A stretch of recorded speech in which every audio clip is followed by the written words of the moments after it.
उन्हें नवीन वलित पर्वत मतलब यंग फोल्ड माउंटेन्स कहता है। जी। ये सिर्फ एक दीवार की तरह है या इनका और भी महत्व है? नहीं, सिर्फ दीवार नहीं। हिमालय उत्तर से आने वाली ठंडी हवाओं को रोकता है, हाँ, मानसूनी हवाओं को रोककर बारिश करवाता है और कितनी ही सदाबहार नदियों का स्रोत है। सही।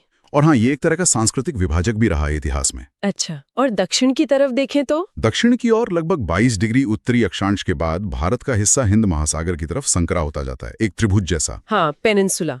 हाँ, प्रायद्वीप मतलब 3 तरफ से पानी से घिरा हुआ। इसके पश्चिम में अरब सागर है और पूर्व में बंगाल की खाड़ी। एक और दिलचस्प बात एनसीईआरटी में है कि भारत का अक्षांशीय और देशांतरीय विस्तार दोनों लगभग 30 डिग्री हैं। जी। लेकिन फिर भी अगर नक्शे पर देखें तो उत्तर दक्षिण की लंबाई मतलब कन्याकुमारी से कश्मीर तक जो करीब 3214 किलोमीटर है, 3214 किलोमीटर। वो पूर्व पश्चिम की चौड़ाई गुजरात से अरुणाचल जो करीब 2933 किलोमीटर है, 2933 किलोमीटर, उससे ज्यादा लगती है। ऐसा क्यों है? डिग्री में तो फैलाव बराबर है। हाँ, ये एक अच्छा सवाल है।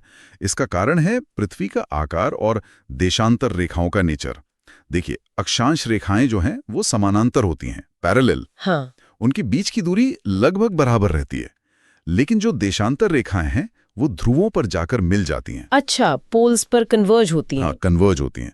इसलिए जैसे जैसे हम भूमध्य रेखा से ध्रुवों की तरफ जाते हैं, दो देशांतर रेखाओं के बीच की दूरी कम होती जाती है। ओके। भारत उत्तरी गोलार्ध में है, तो जो उत्तरी हिस्से हैं वहां पूर्वी और पश्चिमी देशांतरों के बीच की असल दूरी दक्षिणी हिस्सों के मुकाबले कम हो जाती है, भले ही डिग्री में अंतर उतना ही हो, 30 डिग्री। अरे वाह, इसलिए उत्तर दक्षिण वाली दूरी किलोमीटर में ज्यादा हो जाती है। बिल्कुल।